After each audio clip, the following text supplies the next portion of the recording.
يقول الشيخ علي الطنطاوي رحمه الله تعالى أديب الفقهاء، يقول: لا يوجد ترجمة في لغتهم لكلمة عرض، هذه التي نحن الله سبحانه وتعالى جعلها لنا من مقاصد الشريعة، حفظ الأعراض.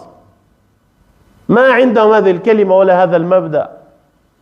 ذهب هؤلاء إلى تلك البلاد فوجدوا الأمر نعم مثل لا نقول مثل الحيوانات والبهائم، بل الأمر أشد من ذلك، لأن البهائم عندها مبادئ في هذه القضية، الغرائز في إلى مبادئ لا تتعدى، لكن وجدوا الأمر هناك نعم مباحا.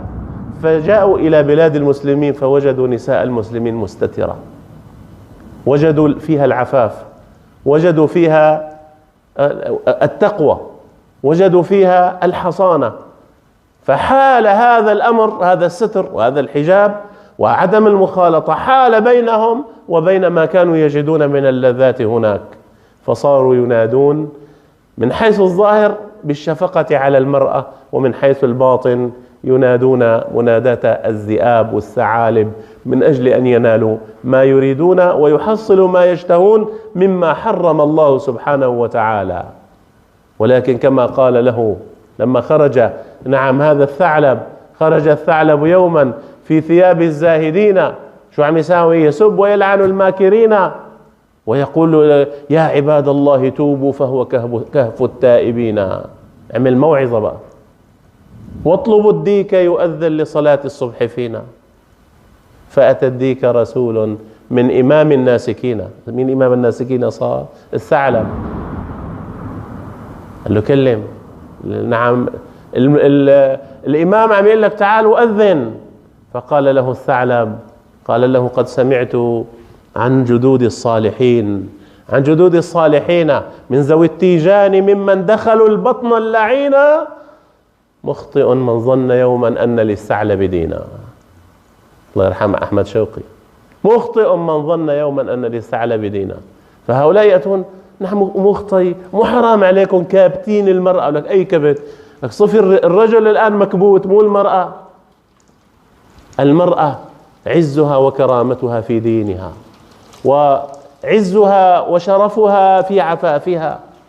والإسلام أحب بكل الأحكام المتعلقة بالمرأة أن يصون عفافها ويصون كرامتها وأن يصون عزتها. المرأة، لاحظ قارن بين المرأة في بلاد المسلمين وبين المرأة عندهم. المرأة في بلاد المسلمين كلما كبرت ازدادت جمالا ونضارة، وازدادت رفعة واحتراما.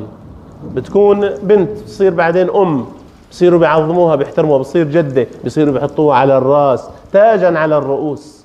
وأما هناك فالمرأة عندهم عبارة عن أداة لقضاء الغرائز والشهوات، فإذا انتهى جمالها وذوى انتهت قيمتها وانتهت كرامتها وصارت إلى ما صارت إليه، كما هو معروف عندهم. وكلما كبرت نعم تجد وجهها وشكلها يتغير بشكل منفر.